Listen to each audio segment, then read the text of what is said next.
Today's Swole Fam Spotlight is from Billy. What's going on, Beaches? Welcome to the Daily Swole podcast, episode 2672. It is Wednesday, August the 30th, and Billy writes, "Guess I have to put up some pictures. LOL. Hashtag Swole Fam." Hello, Beaches. My name is Billy. I'm new to fitness. I've been watching the Daily Swole for a few months on YouTube. I started the elimination diet after my first few episodes. By changing my food consumption, I have lost 60 pounds. My starting weight was 400 pounds. For me, the wake-up call was the last photo my wife took of me sitting on the couch with our lab. She showed me the picture, and it hit me like a ton of bricks. How far I had let myself go over the past 10 years, I didn't even recognize the man in the picture. That afternoon, I started looking around for ways and means to get the ball rolling. I stumbled onto the Daily Swole and started watching. I drive a truck for a living, so I have a bit of free time on my hands. I drive around and listen to Papa Swolio for most of the day. I have a great appreciation for the nuts on chin, no bullshit point of view that Papa has. I thank you, Papa Swolio, for pointing me in the right direction, and I would like to acknowledge my wife as well for helping me stick to the plan. I look forward to the future. Fokker out, Beaches. Oh, yeah. Oh, yeah. Billy. Just reminds me of the movie The Hot Chick. Billy. What a great post. What a great post. By changing my food consumption, I have lost 60 pounds, he says. Starting weight was 400. And a lot of times that picture is the breaking point. Someone shows you a picture of a barbecue you were at.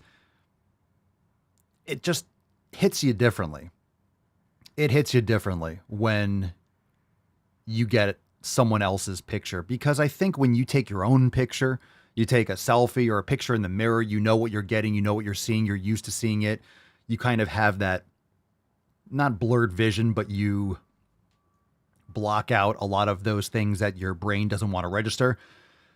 But then when someone else shows you something from their perspective, whether it's a picture, old school picture, on a phone, you see something on Instagram or Facebook or whatever it is, however people share picture, whatever kids do these days, you know what I'm talking about.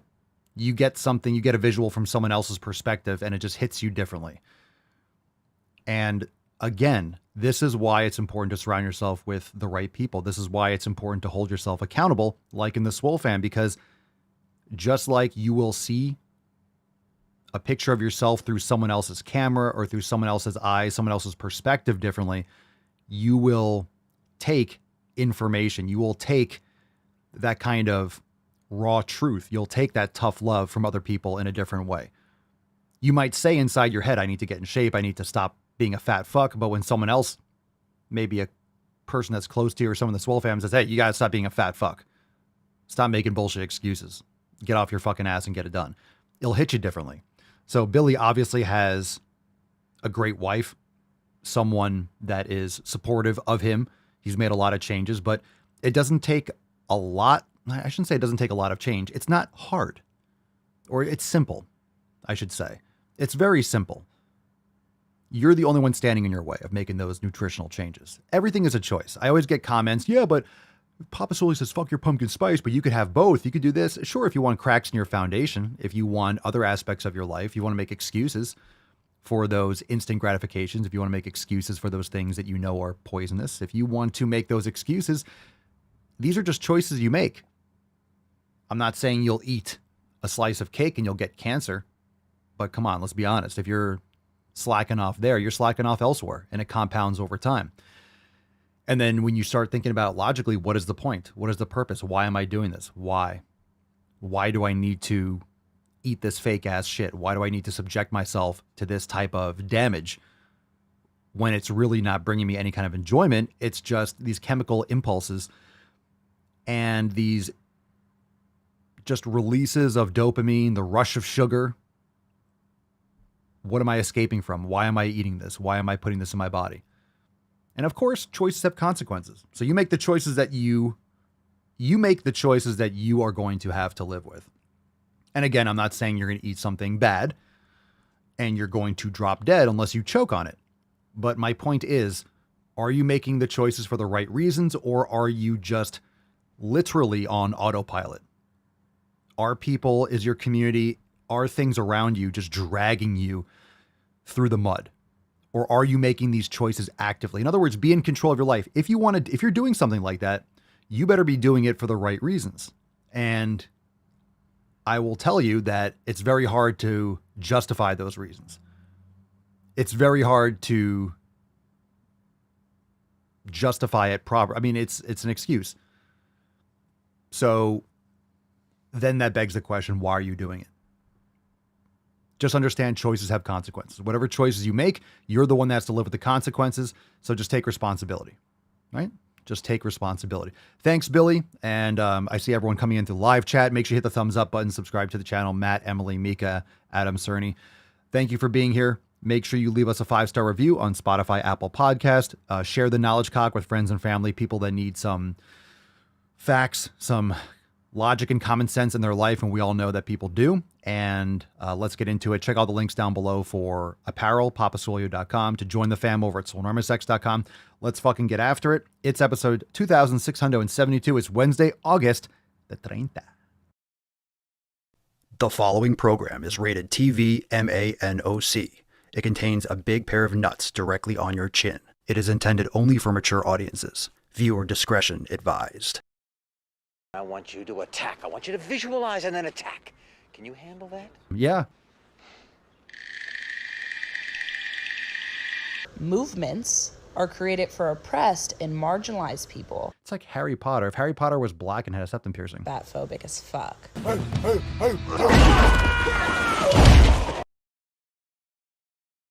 Obesity is epidemic in the United States and a major cause of death.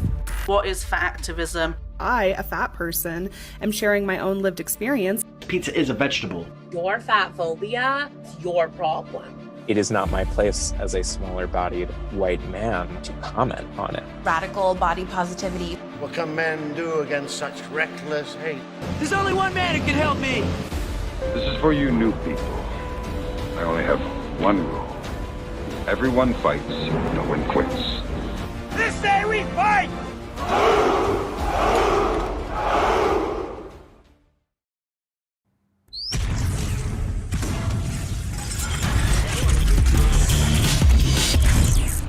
Swole Norman. The sun is shining, the birds are chirping, the bacon is sizzling. Welcome to the Daily Swole.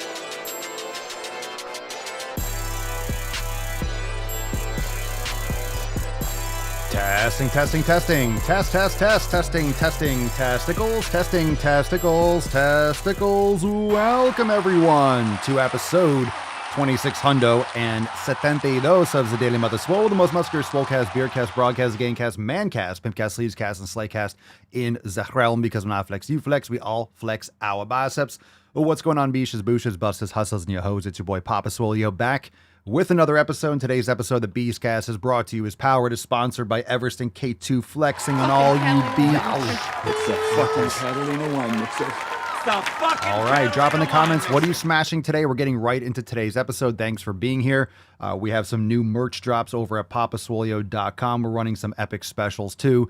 You can go and check it out over there at papaswolio.com. Keep your eyes open and your nuts peeled for it. We got the new Franken Swolio design, Nightmare Before Swolemas. We have the Swole Signal Batman design, the Swolio family, which is an epic new drop. And of course, bring back the buildings with the rooms with the padded walls. Matt Damon.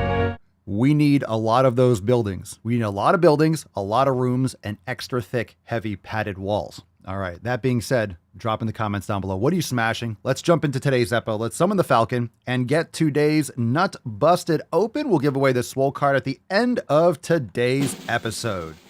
Falcon.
Today's Swole card, Swole AF. Drop that in the chat down below. Hashtag Swole AF for a chance to win today's Swole card. There's the Tainty Man. Oh, he looks so cute. Swole AF. All right, drop that in the chat. Let's get into today's tip now. Babe, just an inch, just an inch. It's cold outside. All right, today's first post is from Susie, and Susie writes, hello, I'm Susie, 46 years old. Have been lifting for about 10 years. Seriously, for the last 3, as a vegan. That's fucking bullshit. Right, settle down. I was preparing for my first bodybuilding competition in May when 10 days before I had a complete breakdown. The train wreck since then has been having me question everything I thought I knew about nutrition. I want to continue to build muscle, be healthy, and be a part of a badass community. Swole nutrition is totally different and out of my wheelhouse. So any pointers to help me forward my momentum would be amazing. Well, welcome to the fam, Susie. I feel like we might have read this from the Facebook group. Also, sometimes we get duplicates. I feel like this is a similar story read recently, but a message that a lot of people can relate to. A lot of people arbitrarily go vegan or raw vegan, or they just, I don't know, copy and paste some nutritional program out there without actually fundamentally understanding what food does to their body and go through an elimination diet. So I'm personally animal foods, fruit, steak, eggs, butter, tallow, getting rid of all the inflammatory gluten, grains, processed sugars, vegetable oils, seed oils, artificial sweeteners and flavorings, et cetera, et cetera. Problem with there's a lot of bodybuilders, they'll consume this garbage like sugar-free syrup, and anything that says sugar-free is something that bodybuilders consume. But if it's artificial sweeteners and sucralose, all these other things, they still impact your blood sugar and fuck up your gut biome and all these other things. So remember, we talk about all the time, bodybuilding is not a healthy pursuit, especially when you're getting on stage, doing extreme dehydration, so on and so forth. So, there's a big misconception that just because you're muscular and lean that you're healthy. But if you're doing it professionally, you're taking a lot of additional substances, anabolics, drying agents, diuretics, things like that can really stress out the organs and things like that. So anyway, welcome to the fam. Let's get you on that elimination diet, and feel free to, ask further questions inside the Telegram chat and the Facebook group if you have any questions. Tracy says, hey everyone, I'm new here but excited, as you should be. Starting the 90-day dash. Any words of wisdom? Yeah, stay the course, stay focused, and follow the program. Follow the program. Reach out if you have any questions. You already posted in the Facebook group, so make sure you ask questions there. Come here on the show. Join the Telegram chats and such. 90-day dash is fantastic. Don't get discouraged, because it's going to challenge you in different ways with stabilization and muscular endurance and yoga, swolga, if you've never done it before. So yeah, do the program and be consistent, and don't get down yourself. Just no emotions, just execute. Good for you. Welcome. Okay, let's get into some emails, some email responses. Now, if your inbox is just blown open, if you're just beat up and you're just letting any email come on in, you don't have any filters, you're just getting blasted. Let's rejuvenate your inbox. You need to be stretched out again. You need to feel young again. You need to feel like it's 1993. You've got Knowledge Cock. Go to makeemailswoleagain.com. Get my Knowledge Cock in your inbox. Trust me, you will look forward to opening your inbox. You're going to look forward to it. You're going to like it. You're going to like what you get. Everyday Debbie responds to the don't feel like training today email. Debbie says, I didn't want to train today. We had been outside moving a 2-inch PVC pipe that's about 150 feet long that we used to water grass for our cattle. And then we drug 200 feet of water hoses that we dragged? Whatever. 200 feet of water hoses that we have running on the oak trees we have planted. The cattle have to have them to set under. I didn't want to work out. I was already hot and sweaty, given that I was already over 90 degrees. My husband said, just go for 10 minutes. So I did. 10 minutes ended up being about an hour outside. I did chest and back, went heavier than the last chest and back day, and I loved every minute. Who cares if it's Saturday? Go to the fucking gym. Damn right. Just do it. Just execute, go for 10 minutes, start, do a swollen 7. It's going to lead to something else. This is why when you set proper habits for meditation or training, set it for 10 minutes, do it every day. But that 10 minutes is easily going to turn into 20 or 30. A lot of it is just you have to get started for that day. You have to just begin that task. And of course you're going to complete it. It's just like going to the gym when you don't feel like it. there's a difference between not feeling like it and being burnt out, not recovering properly from your last workout session. So today, it's just like, an object in motion tends to stay in motion. If you're sitting around, it's like you tend to want to just not move.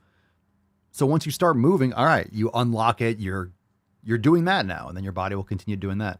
Just got to crack that top. You just got to pop the top, you know what I'm saying? All right, let's get into some questions. If you got questions, drop it in the chat. Hashtag Ask Papa Swolio. Let's get into some questions. And we'll take the first one. Matthew Warren, 3618. Matthew writes, love the top. This is the Gained-Off one. You shall not fast. Does not eating between 5 p.m. to 8 a.m. count? I mean, that's just not eating. That's not fasting. You're just not eating. So this whole idea of intermittent fasting is kind of nonsensical. It just means anytime you're not eating, are you fasting? I don't know. What's a technical definition of fasting? So I always make fun of the 16-8, right? People that only eat for 8 hours. It's like you're eating 8 hours is 9 to 5. So if you're eating from 9 to 5, you're really going to call that intermittent fasting? Seriously. That is technically, people call that intermittent fasting. 16-8, a 16/8 means you're not eating for 16 hours. You're only eating within an 8-hour window. Like, give me a fucking break. Calling that fasting is literally calling a trans woman a woman. It's the same thing. You're using a term that has nothing to do with what you're actually describing. Okay? Intermittent fasting is not fasting. Intermittent fasting is just, hey, I'm not eating for a few hours.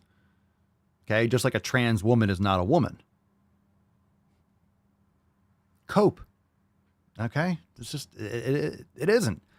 It's a man who has gender dysphoria and is trying to masquerade. I don't want to get off into the balls deep content, but obviously, right? It's not complicated. Just rewind the clock a few years. People had common sense. So not eating between 5 p.m. to 8 a.m. was that 7 hours, 15? It's just, you're not eating at night and you're waking up. If your last meal is at 5 or 6 p.m. and you wake up at 8 and you start eating, you're going to really think that you fasted? You just didn't eat all night long. So in other words, the you shall not fast is a joke. It's a play on the Lord of the Rings, you shall not pass when he's fighting the Balrog. So it's fasting if you start doing 24 hours or 36 hours or 48 hours or 72 hours, talk to your doctor, do it properly. Don't just, do it. So that's fasting. I guess breakfast, meaning breaking your fast. So technically not eating is, but you know what I'm saying. Are you getting the benefits of fasting by just not eating for 16 hours? Not really. You have to do more extended if you want to get some of those benefits. So anyway, but I do recommend, but not eating between 5 p.m. and 8 a.m. is generally a good idea, especially if you're trying to lose extra body fat and not overconsume calories. So I'm not saying that intermittent fasting doesn't work, but it doesn't. The reason why it does work for some people is because it's just limiting how much time you're giving yourself to eat. So by default, because you're not eating for additional hours, you're not consuming as many calories, so you tend to lose weight. But people also, when they do intermittent fasting, they also tend to binge eat. So they restrict their eating. They're not eating nutrient-dense food, so they overconsume calories. So just because it's a time-restricted eating window doesn't mean you're not overconsuming calories. All right. So I used to do that more. I used to not eat to the afternoon. Now I don't do that anymore. I don't do that anymore. I have kefir in the morning. I just feel better. I just don't, But I think if you do fasting and stuff, there's nothing wrong with it. It's good stuff. But it's good to go with periods without eating. It's good to feel hungry. It's good to feel hungry. The more active you are, like for example, if I'm trying to maintain my muscle mass, I'm training hard regularly, you got to fuel up. You got to eat food. So doing longer periods of fasting, it's not ideal for bulking or adding muscle in many cases, depending on how much you have, right? So it depends. Barrett, I meditated for 25 minutes yesterday and 25 minutes yesterday and 25 minutes yesterday and 20 minutes. Like twice. I started with daily 5-minute sessions, like you said. Good stuff. All right, more questions. Let's keep going. Bookworm, are you in Idalia's path? No. No, it's a little windy, sunny here. It's really nice. Thanks for asking. Joe Gann, Papa Soy, what's your opinion of Zercher squats? So that's the one when you're holding it in your elbows. I think it's definitely taxing on the upper body. It's kind of like a front squat, but maybe people that don't have the mobility or shoulder mobility. My opinion on it, like anything else, depends on the application. So it's a less stable exercise. You're engaging a lot more muscles. It depends on what you're trying to focus on. I believe they got created. I forget who created it. I don't know if the guy's name was Zercher, but it's because he was squatting, but the gym didn't have a squat rack. So he was lifting the bar up off the ground and just squatting with it. So again, if you're trying to focus on legs, but you're using a ton of upper body exhaustion, it's more of a full body movement, but you're also not going to be able to overload the legs as much. So like any exercise, depends on the application of the programming of it. So, I mean, I don't do them. Super uncomfortable too. I mean, you have to really build up the tolerance for it. They have pads and stuff, and you can put a pad or like a glute pad around it and use it, but I don't do them. But there's nothing wrong with the movement in itself. It just depends on why you're doing it.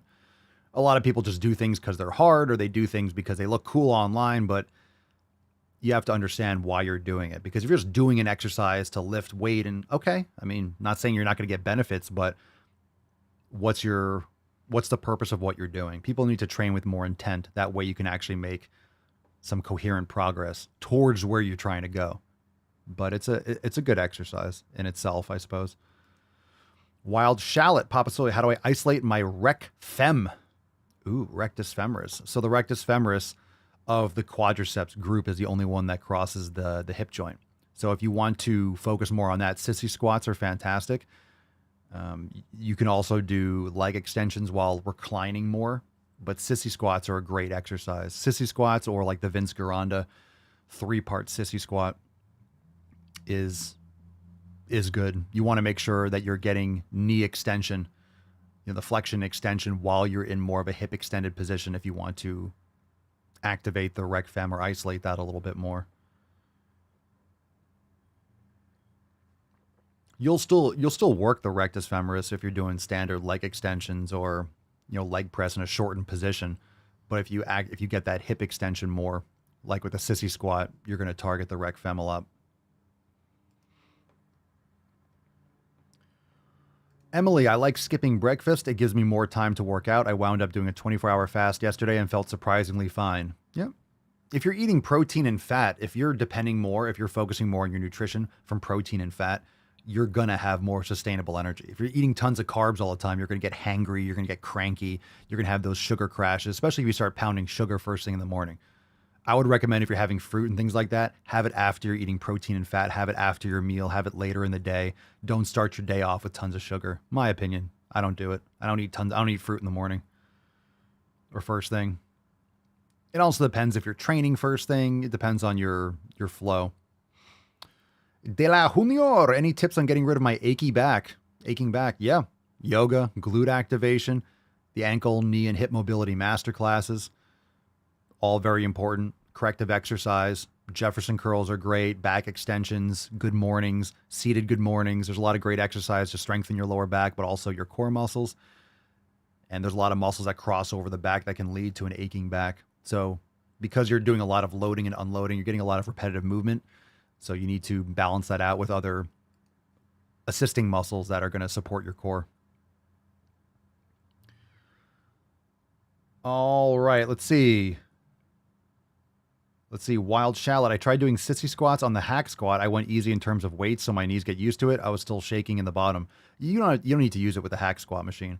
A lot of hack squat machines are really heavy, even without weight on the sled. The reason why I like mine's an old school. You can't even find it. I've never seen another picture. I've never seen another hack squat like the one that I have, but it's a lot lighter. I mean, actually, I shouldn't say it's lighter. It's fucking heavy. The steel is heavy. But point being, you don't have to do the sissy squat on that. You could do sissy squat. You could use a slant board or put your heels up on like a bumper plate. So you could do sissy squats like that and kind of like guide yourself with a squat rack or holding onto a machine or something like that.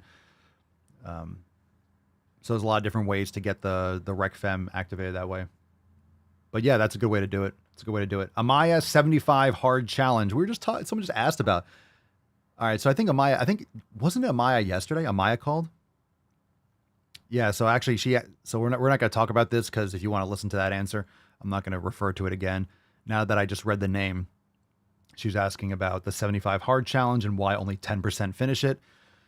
Shocker, most people don't complete tasks. This is why you don't jump into the deep end of a pool. You need to make sure that you're setting yourself up for success, and that doesn't set people up for success. It's a challenge, okay? Well, it's an unrealistic challenge, and it's a very arbitrary. It's yeah. It is a challenge. 75 hard is absolutely a challenge. It's 75 days. Is it a program? Is it really, though? Is it a program? Are there specific workouts, or isn't it just like 2 workouts a day? I've never heard anything program oriented about it whatsoever. Everything that I've heard from it, there's nothing program oriented about it. Anyway, challenges are just not a psychological way to think about things.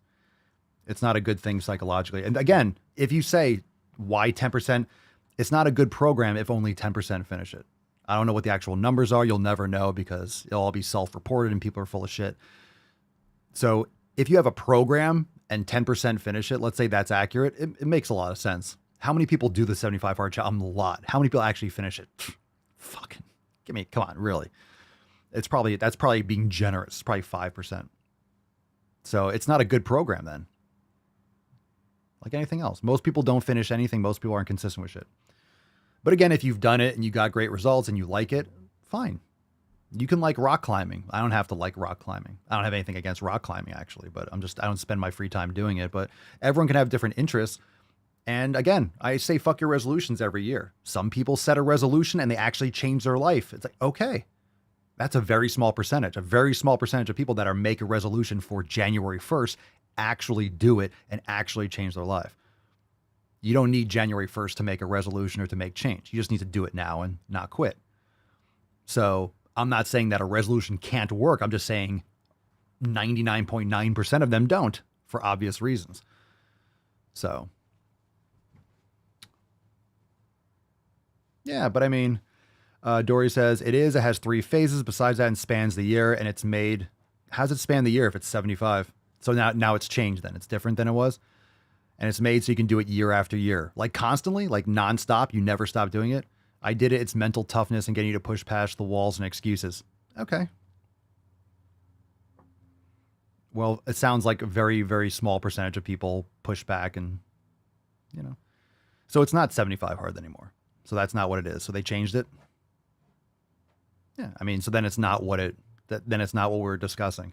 But anything that's not able to be executed consistently is just not the right approach for the vast majority of people. Doesn't mean it doesn't work. Exercise and eating properly works. Shocker. But of course, you're asking people to go from 0 to 20. And yeah, not a fan. Motivation edits. Tell me perfect diet for bulk. I will not. You are a lazy beach. Learn how to eat properly and learn how to train properly. You can start over at swolenormousx.com. Download your copy of the 7 Pillars. Tell me perfect diet. There is none. There is none.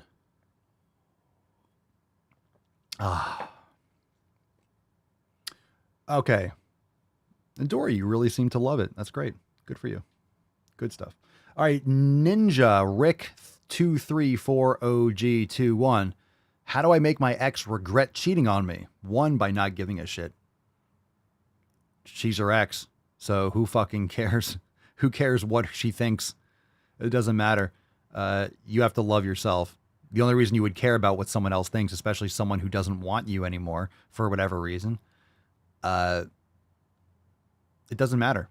Improve yourself and focus on yourself, and whatever her feelings are irrelevant. Irrelevant. Matt says bang her sister or her best friend. Yo. He's heating up. Yo.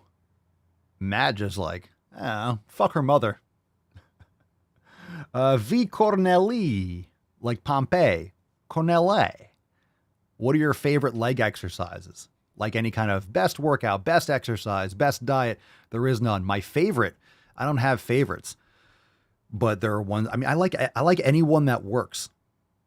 I don't know. I just love training legs. You have to think you love training everything, because if you bias towards any one like favorite body part or something like that, or favorite exercise, you're going to miss out on other ones that can benefit you.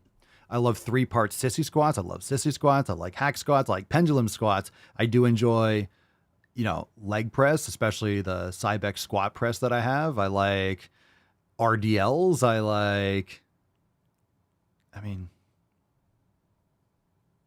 Anyone that works. You have to figure out what works best for you. All right. Figure out what works best for you. My point is, you got to figure out what works best for you. All right. Way too many underscores. I'm not going to read the name. That's ridiculous. XX. How many underscores? 4? Get more creative, please. I'm skinny fat. Get rid of those underscores. You have too much underscore on your body. I'm skinny fat. I have some amount of muscle. What should I do to get more muscle? Eat more protein, quality foods, lift heavier weights. Jesus Christ, that's a retarded question. Everybody knows you never go full retard. Seka Nuni. Papa Solio, how can I go to sleep while I'm in the night shift? You can't. You have like 4. She has laughing emojis. So I get, this isn't really a question. This is kind of like, how can I go to sleep when I work night shift? Get a different job or change shifts. Look, people, I know this is tough because there are jobs. We need people that work night shifts. So I don't think, even saying this, you're always going to have people that are willing to sacrifice to do a night shift or for whatever reason. It's killing you. It is killing you. It's killing you. Obviously, she's joking. You can't sleep. If you're working, you can't sleep. But it is killing you. It's taking years and years and years off your life. It's raising your risk of all-cause mortality, heart disease, cancer, dementia, through the fucking roof. So obviously the pay is usually better for night shift because you have to incentivize someone, but in my opinion, it's not enough. So, I would just, my recommendation, and I know I don't know your personal situation, you're going to do whatever you're going to do anyway. I would say get the fuck off night shift. Even if you have to take a pay cut, it's worth it. De la Junior, Papa Solia, can we get a quote, hey, lots of people go to college for 7 years. Yes, they're called doctors soundboard? I'm confused. Is that something? Is that something that someone said? I mean, doctors go to school they do a lot more than 7 years. A lot more education than that. I know what you mean, but like residency. I don't know what soundboard that is. Oh, is it Van Wilder? Oh, they're called doctors. Yeah. I don't know. I don't need that soundboard. Come on, there's better choices out there. Come on, D. All right, let's see. Scrolling. Papa Soy, what's the difference between complex and simple carbs? I think it's generally referred to as the fiber content, and the carbohydrates, and the impact on blood sugar. It really also depends on nutrient timing in terms of complex and simple carb. It depends on what you're consuming. So, for example, eating fruit after you're having a meal with protein and fat, if you have some fruit after a meal, it's going to blunt the absorption rate into your system. So, nutrient timing and what you're consuming at the same time or matters. Bookworm, night shift sucks. I despise and loathe night shift. Worked it 2 years. My A1C went up to 15. While on night shift, quitting it was the best thing I ever did. Left it over 10 years ago. Yup. Dusty Doug, can I gain mass by drinking a bottle of peanut oil a day? That sounds like the most disgusting thing ever. I personally would have nothing to do with peanuts or peanut oil or peanut butter or anything of the sort. Can I gain mass by drinking waste products? Probably. Oh, was it from Tommy Boy? Yeah, I kind of remember that. Yeah. Yeah, it sounds like David Spade. All right, I can kind of. Okay. All right, let's get into some of these questions are terrible. We're about to move on. How to make triceps.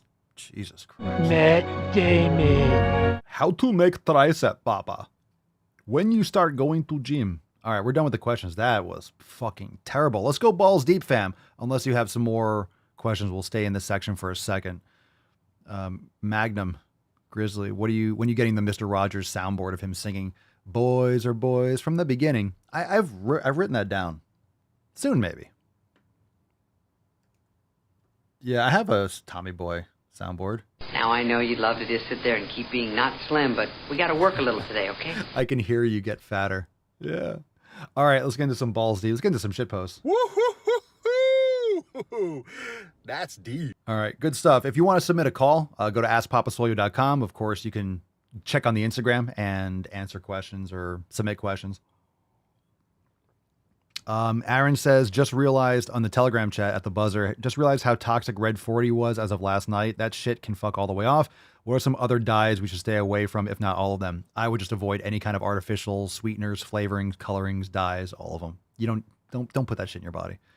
Don't put that shit in your body. Why the fuck would you put that shit in your body? I used to eat a lot of Sour Patch Kids. You guys know that. Those videos are still online. I would never touch one of those fucking things again. Absolute fucking horrific shit for your neurological system. It's terrible. People wonder why their kids have ADHD. They're sitting in front of an iPad or a TV all day. They're sitting in a fucking room. They're not exercising. They're eating tons of food colorings and artificial flavorings. And it's disgusting. It's disgusting. We're killing our kids with this garbage. Speaking of which, as if fat people aren't fat enough. Check this out. What's in the box? It's from yesterday. Burger King hit with class action lawsuit for overstating size of Whopper by 35%. Oh no, you said it was bigger than it is. You didn't give me enough garbage. So people are complaining that, I guess, I don't know, food didn't look like the picture. It never does. It never does. You do know that when they make these commercials, they actually glue the seeds on one at a time, right? For the bun, they want to make it absolutely perfect. They glue it on one at a time. Like they use tweezers and shit. Anyway, Burger King is being sued in a proposed class action lawsuit by customers seeking at least $5 million each. Get the fuck out of here. What lazy fucking piece of shit. After the fast food giant is claimed to have portrayed their Whopper burgers as 35% larger in advertisements, customers in the action have accused the fast food giant of showcasing the burgers with ingredients that, quote, overflow over the bun. They say that these make it appear that the burgers are 35% larger and contain more than double the meat as the chain serves. Wow. Wow. Matt Damon. $5 million for what? Not getting an ounce of beef more? Oh, God, look at this. Disgusting. Who the fuck wants to put that in their mouth? Look at that nasty shit. Burger King has countered that it wasn't required to deliver burgers that look exactly like the picture. U.S. District Judge Roy Altman in Miami said that the company must defend the claim and that it was up to jurors to tell us what reasonable people think. What reasonable people think? Wow. Considering how reasonable people are nowadays. Okay.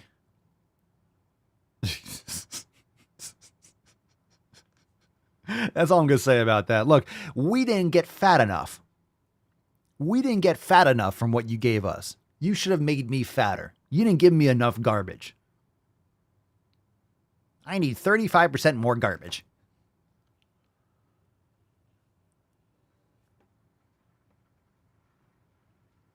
Fam, you can't fix this kind of stupid. You can't fix this kind of stupid. It's unfixable. Okay. We have a great video. We're going to do this last. It's actually very educational.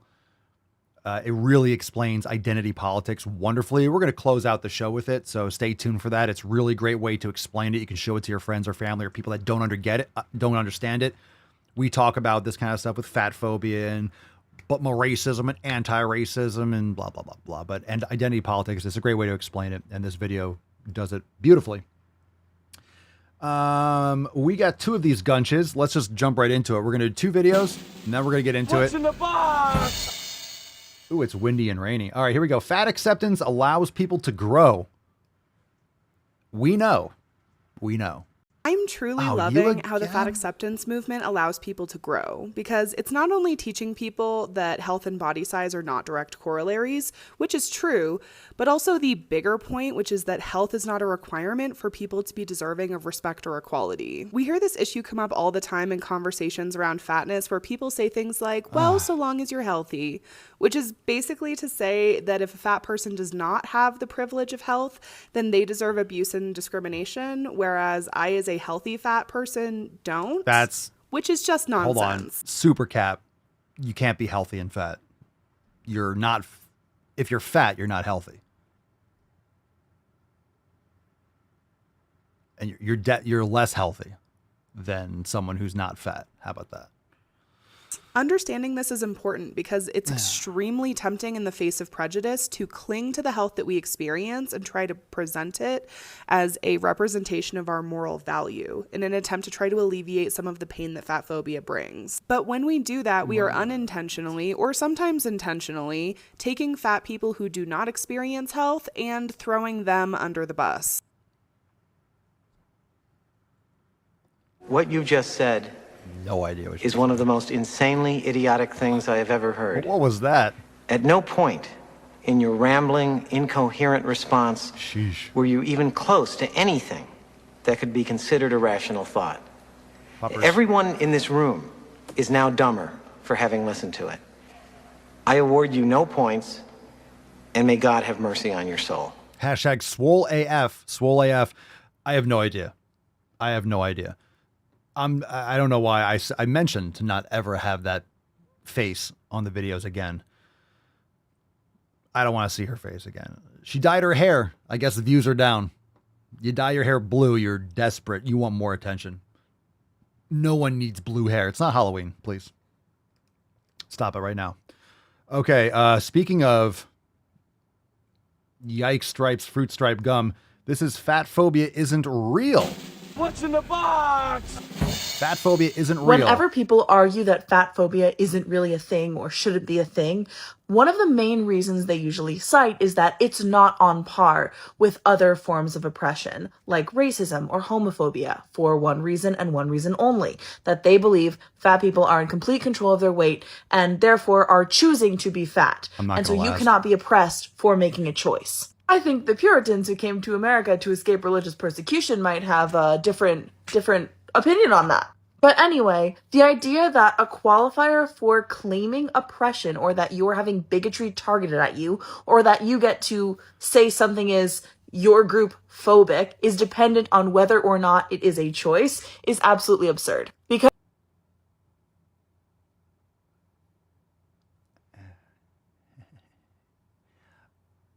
well, understand that being the victim is a choice, period. Looking at people based on this is a great segue into the next video. Looking at people only based on superficial characteristics is absolutely absurd. So you have a choice to be a victim to anything. So it's still on you, and it's still on the individual. Yvonne says, why do they always sound like they're congested? Because they are, because the fat's coming through their fucking sinuses. Why are they out of breath making TikTok videos? Because they're 400 fucking pounds.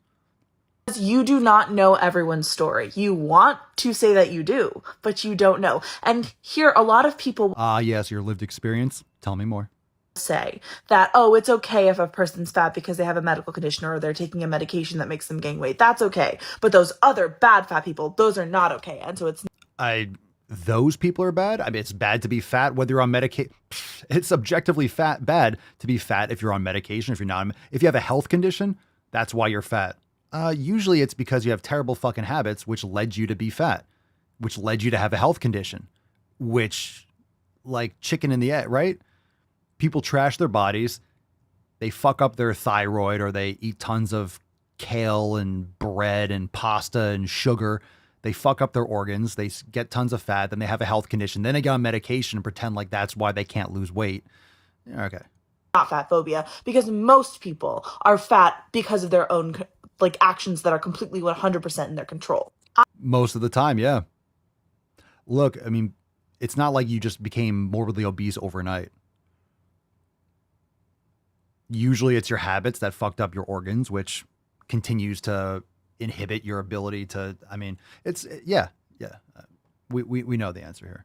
Sure, outliers don't make the rules. Like if you get into a car accident and the car hit you in the fucking thyroid and just blew your thyroid apart, okay, that's a whole different conversation. But most people fuck up their bodies and then wonder why their bodies are fucked up. They fuck up their thyroid and then, oh, my thyroid. It's like, well, you fucked up your thyroid. You can't just get that shit replaced. You can't just change your habits and it comes back. Like a lot of times you fuck it up to the point of no return. I'm not even going to tell you about all the reasons why it's actually not necessarily in people's control as much. Oh, it's, yeah. Okay, here we go. Your genetics, right?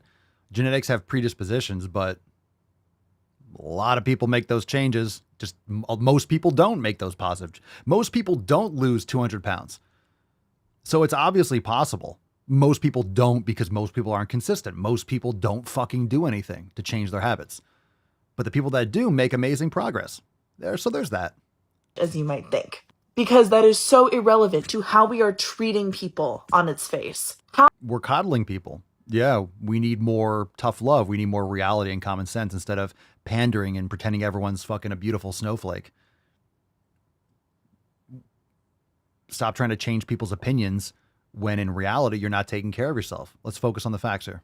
How are you going to differentiate when you see a fat person between whether they have a medical condition that made them gain weight or whether they're on a medication that made them gain weight? Why are they on the medication?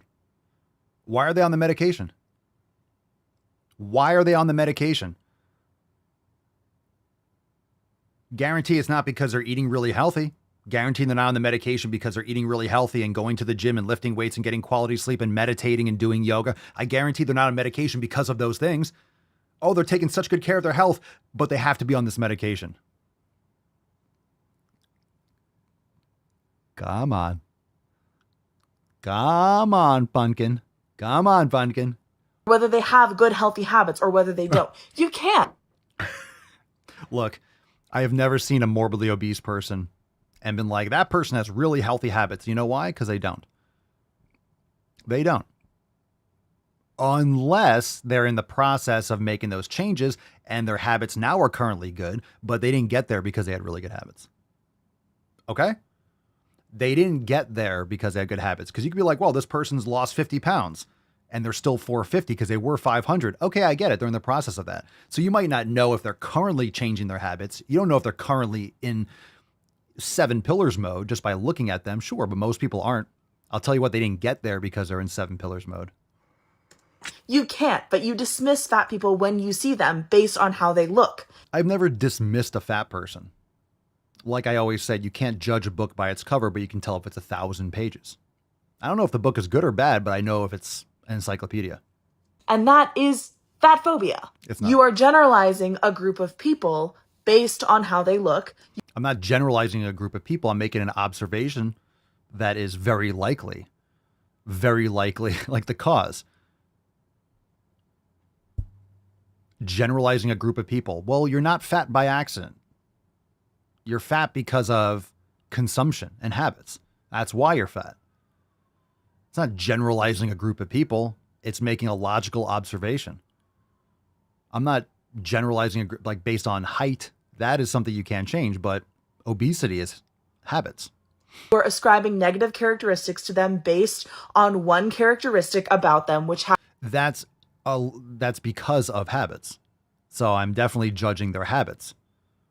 Come on, fam. When you see someone who's morbidly obese, do you think like, wow, that person must train really hard? Well, that person really eats quality food and exercises often. There's a reason why that doesn't even cross your mind.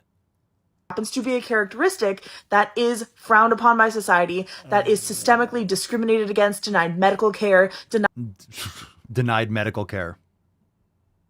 They're in the hospital a lot. They're going to the doctors a lot. So maybe based on percentages, if people that are obese are going to the doctor in the hospital 100 times more than a healthy person, I guess maybe they'll get turned down as an absolute, right? If everyone gets turned down 1% of the time for procedures, I'm just throwing numbers out there.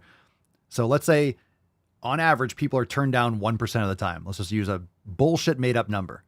But if obese people are going to the doctor or going for these things 1,000 times more often, then the absolute number is going to be higher. I don't know, whatever. Jobs more often and not protected in 49 states, 48 states, 48 or 49, but most states do not count discrimination based on weight. Because it's realistic, it's logical. Weight is something, you can't change your skin color, you can't change your height, but you can change your habits. If you're morbidly obese, you are a risk. You're a health risk for the company, sick days and performance. You're less likely to be able to do physical labor or be a waiter or a waitress if you're bumping into tables or you can't move or bend over and pick something up. Like, look, it has negative connotations because it's a negative thing. And it's okay that it's a negative thing because it should not be encouraged. Again, I'm not trying to hurt this person's feelings. The feelings are irrelevant about the situation. It's not a good thing. It's not a good thing for your health. It's not a good thing for physical performance or capacity. And even just from opinion, it doesn't project an air of professionalism. It doesn't project competency. It doesn't project discipline and control of yourself. If you can't control your body and what you eat and how you exercise, you have no discipline. I never look at a morbidly obese person like that person has discipline, that person's dedicated, that person takes care. I think of none of those things because it's just not true.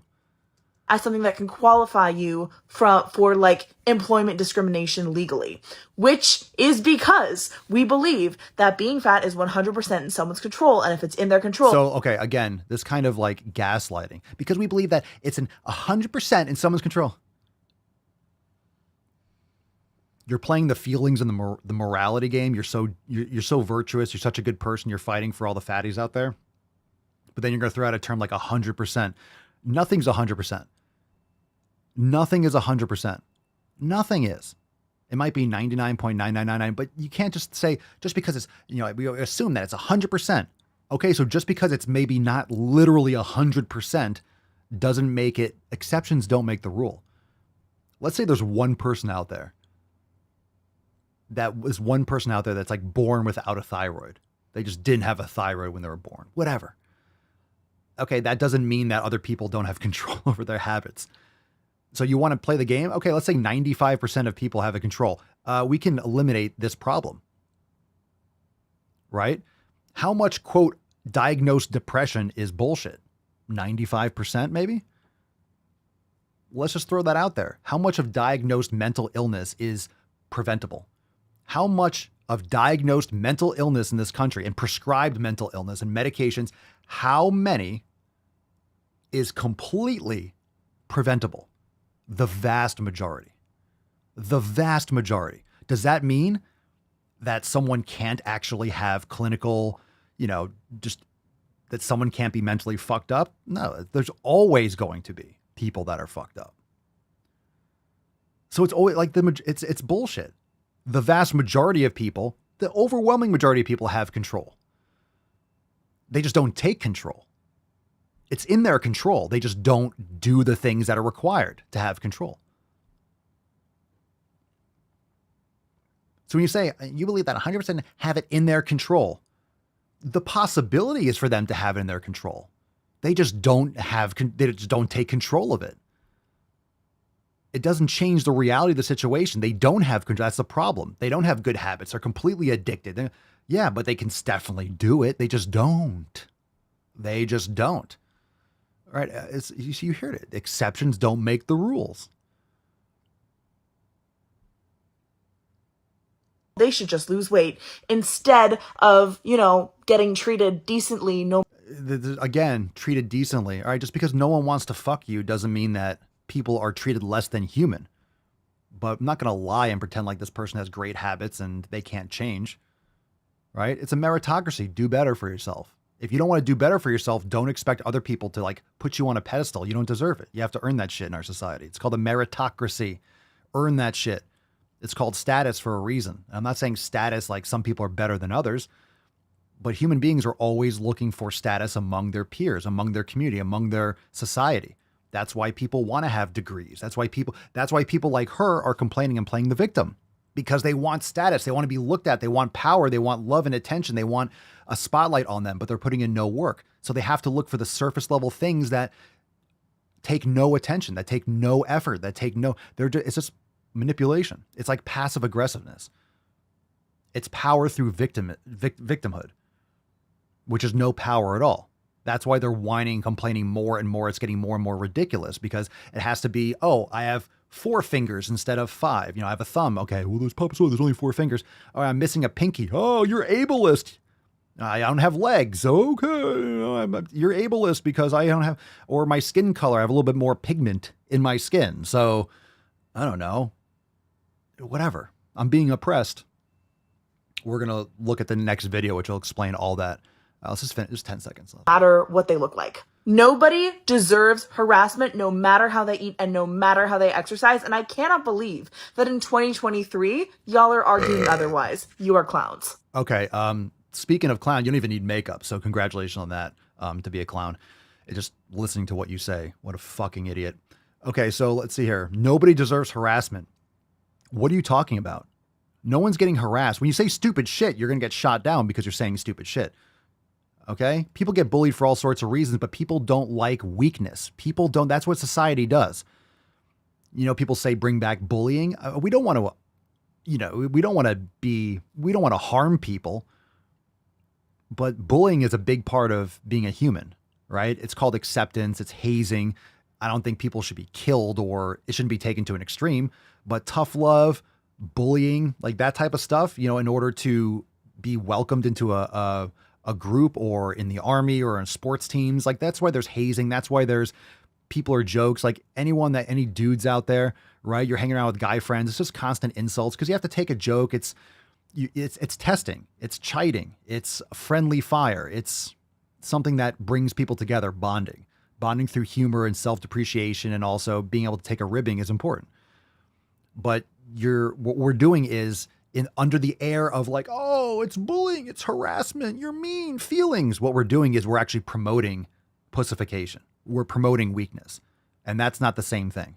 So I don't think people should be hazed and killed. You join a frat or a sports team or the army. You shouldn't be like fucking physically tortured.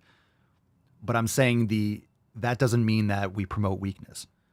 So yeah, telling you that you can't, like, obviously she can do better. If she was following the 7 pillars, weight would melt off, fat would melt off, but she can't do that because then it would prove her point. Then everyone's fat phobic. Then I'm fat phobic because I'm changing myself. She doesn't have to change. She doesn't have to stop eating cake. She just has to project this victimhood. And then I'm the mean one for telling her that she should go to the fucking gym and change her habits, but then she'd have nothing to complain about. So she has to keep this identity of being a fat activist in order to maintain her purpose and maintain her following. Cause then she's full of shit. She knows she's full of shit. And that's why it comes off so cringy because she's trying to fight for this. You're making an argument for weakness. And anyone that is being an honest actor will see right through that and be like, ugh, ew. Like that's not heroism. You're just whining. And kids see right through this, right? Children see right through this.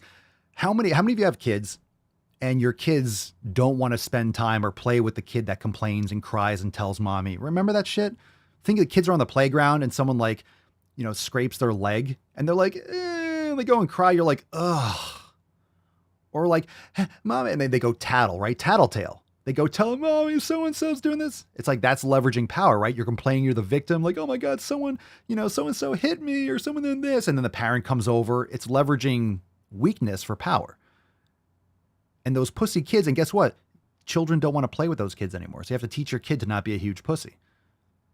Because then kids are not going to want to play with them. They're not going to develop properly. They're going to have a lot of negative developmental results if other children don't like to play with them. Like that's very formidable, that time period. But kids can't stand whining.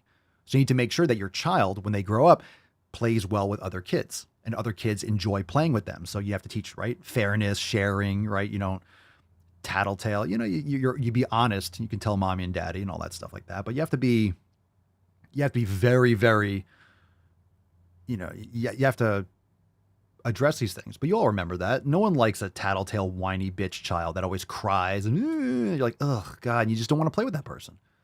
Kids know that. And they grow up into like the same thing. Like, we don't like whiny, bitchy people.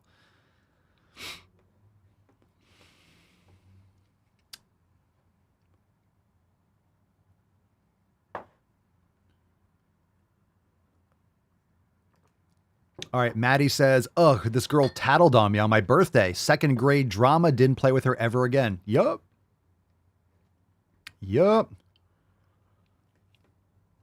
All right, here we go. Let's watch this video. This is a great video.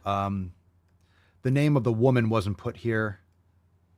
Let me see if I have let me look it up on my TikTok app. Let's see if I think I have it saved. So I can give this person, Leonelle Shriver, I believe is her name. Okay, let's check this video out. This is about identity politics. It explains it very well, so anyone that you can share the video, anyone that doesn't understand what you're talking about here. It's a good video. It's educational. It's not trash. So here we go. My problem with identity politics, which I would define as a single-minded obsession with viewing everything in life, in all of human history, through the prism of the rivalry and power relationships between groups. My problem with that is that it's flattening. It's an ugly, dismal way of looking at being alive. And it's an ugly way of thinking of both the self and of other people. Those are related. We all have selves. But according to identity politics, the only thing that matters about anyone here is your race, your gender, whether or not you're disabled, what your sexual preference are, and whether you're satisfied with your gender. In fact, identity politics has fractured so much that these categories of people who are implicitly pitted against each other for your sympathy are infinitely subdividing. And that's the second problem with this way of looking at the world, is that it's fundamentally adversarial. And so it pits us all against each other. And ironically, it pits us all against each other in the weirdest of spectrums, which is who's more oppressed, who has it the hardest. It's not about becoming powerful. It is about seeing your powerlessness as your power. And that kind of inversion weirdly means that people who regard themselves as oppressed have no reason to get unoppressed, that is, to solve their problem, because their problem is their ticket, their gravy train. That's where all your power is. Weakness is power. Disadvantage is advantage. And so that we are encouraging people to embrace their own fragility and their own difficulties as the source of their very identity. Fucking based. That's an exceptional explanation. An exceptional explanation of what's happening. Fucking nailed it. Anyway, absolutely 100,000%. Very good explanation. So you can share that clip with anyone that doesn't understand. Dita, are you talking about this video? Dita says, notice how she's using big trigger words to seem like she knows what she's talking about. Oh, you misunderstood. Yeah, you're okay. So that's a never mind. I was going to say, I don't think we were watching the same video. But again, that's a very good point from Dita. You know, when we watch some of these videos, like the first one, that Hannah Talks Bodies girl, the one that like had the blue hair, and like, a lot of times that's what happens. So Dita's absolutely right. Maybe you missed the first part of the video, but a lot of times the language or the circular logic or the confusing nature of some of this fat acceptance and activist bullshit and white supremacy, the patriarchy, you throw around a lot of complex terms, and guess what most people don't want to do. Most people either they're trying to protect their jobs, their careers. They don't understand what's happening well enough. They just want the problem to go away. They don't like confrontation. So people just go along with it because they don't want to rock the boat. If they go against it, and in workplaces, in different communities, people think that everyone else, like no one else is saying anything, so they must all agree. When in people's heads are like, what the fuck are we doing here? What the fuck is this? And you look around, no one else is saying anything. You're like, all right, I guess everyone else goes along with it. You need someone to stand up and speak out. You need people to really slap this shit across the tits. She nailed it 100%. It was a very good way to explain it. And this is what we always talk about. It's power via helplessness, power via weakness. And again, right, with Hannah Talks Bodies, or again, when we cover some of these videos, they're very important because you see the screen name and it says Body Positivity Coach. Well, you can't change your mind. You can't you can't grow from that because you are the body positivity coach. Same thing with veganism. When you have vegan bodybuilder or vegan Matt or vegan Mike or vegan Papa Swolio, well, that's my screen name. That's my identity. I'm a vegan. So I can't change my nutrition habits and learn things and adjust and improve my health because I'm the vegan person. So people try to keep on fitting a square peg in a round hole. And you see this a lot of times.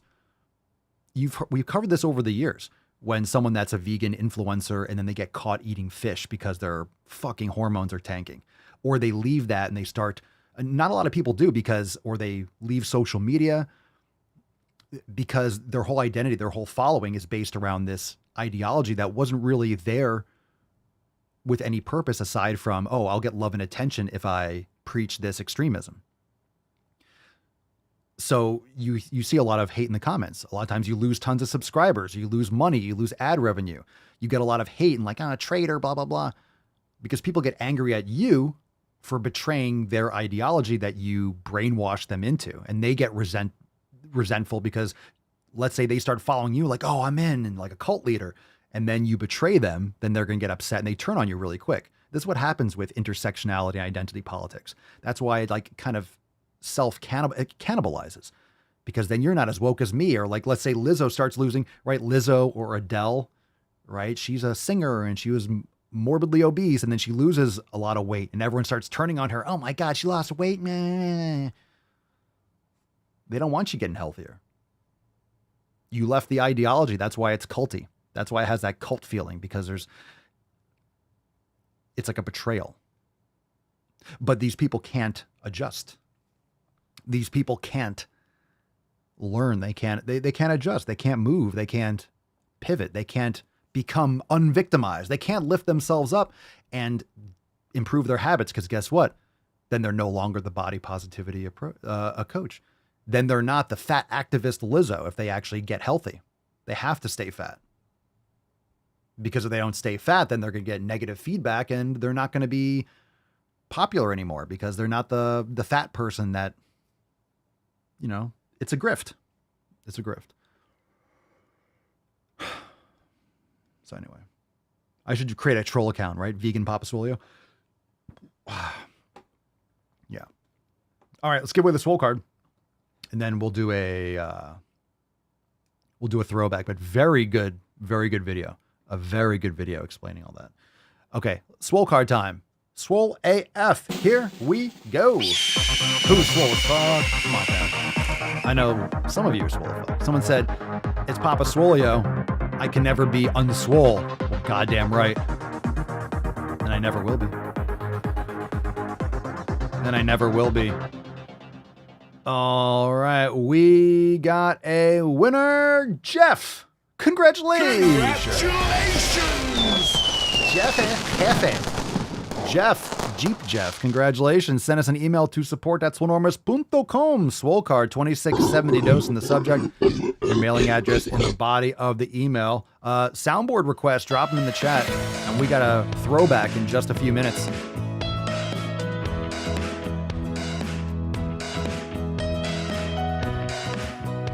How about I send you a hobo's dick cheese? A hobo's dick cheese with every card. From now on. Everyone gets a hobo's dick cheese. You get a dick cheese, and you get a dick cheese, and you get a dick cheese. Well, I could be wrong, but I believe diversity is an old wooden ship that was used during the Civil War era.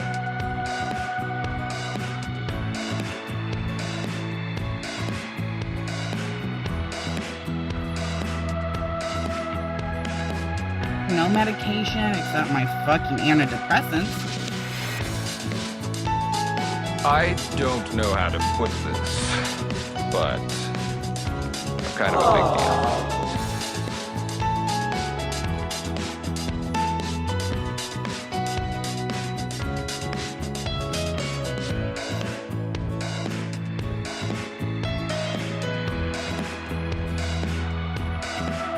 A jelly donut?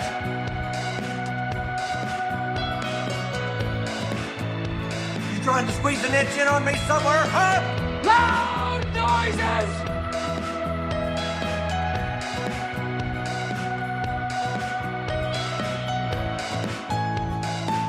Are you not entertained? Are you not entertained?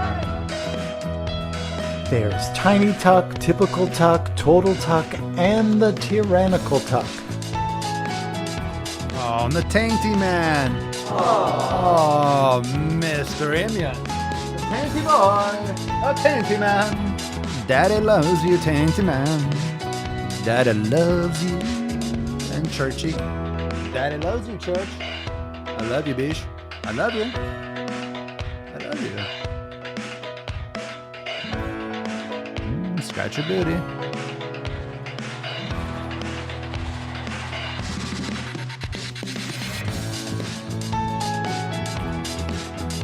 Oh yeah. Oh yeah.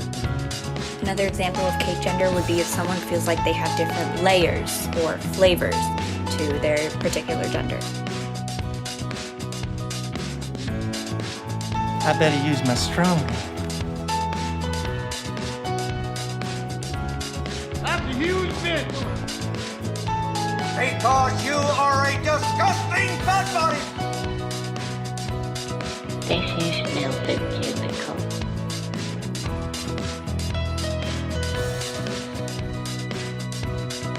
Whip it out. Got it. Perfect execution. It's all in the hips, coast to coast. Just gonna get that whip. Very nice. Excellent. Go. Thank you so much. Okay. Okay. All right. We got a throwback, fam. Let's get that going. Throwback time.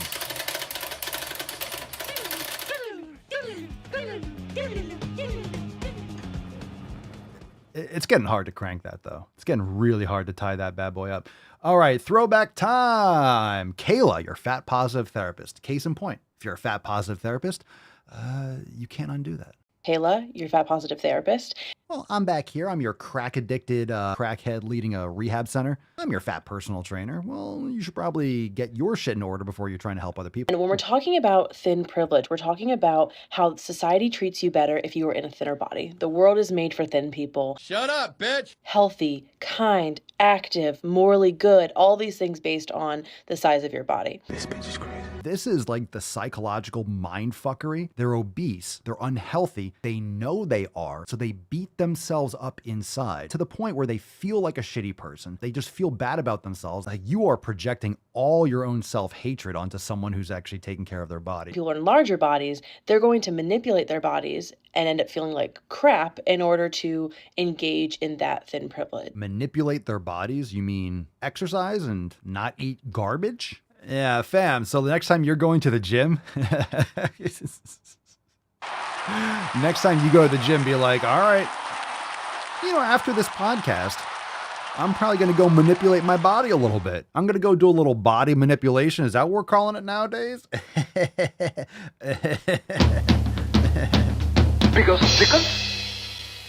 All right, fam. Instead of saying go to the fucking gym, I'm going to be like, go manipulate your body. Go manipulate your body. I think it's a great idea. It's a great idea. It's fantastic. Go manipulate your body. All right, fam. Go manipulate your body. We'll see you tomorrow for 2673. It is going to be episode 2673. Tomorrow is tomorrow. We have 31 days in August, yeah? I always forget. Or is there... Yeah, 31 days. So last day of Anabolic August tomorrow. My goodness. All right. Hit the thumbs up button, like and subscribe. Go to swolenormousx.com to join the fam today. Fam, share the stream. Leave us a 5-star review, Spotify, Apple Podcast. Thanks for being here, and we'll see you tomorrow. Peace, McGee's, Deuce Magoose, your boy Papa Swolio. Out. Crazy flow, need a straight jacket. Cash flow, I'm a bank addict. 6 subs, had the bass smacking. 808s, had the place clapping. 3 girls is enough for me, so I pull out like the stock crashing. Like an IPO, trying to purchase me. This a private sector, so you can't have it. Faking all that boom bapping. Who you think you is, boy? 90s want they sound back, so I give rap all these fake rappers as I take matters in my own hands. I don't need rapping, I don't need Zans. I don't need help, I'm a grown man. Now the king left and they so mad, it's like... Then yeah, I found that young king with my crown at 10 racks in the fanny pack, couple hundred in the Louis bag.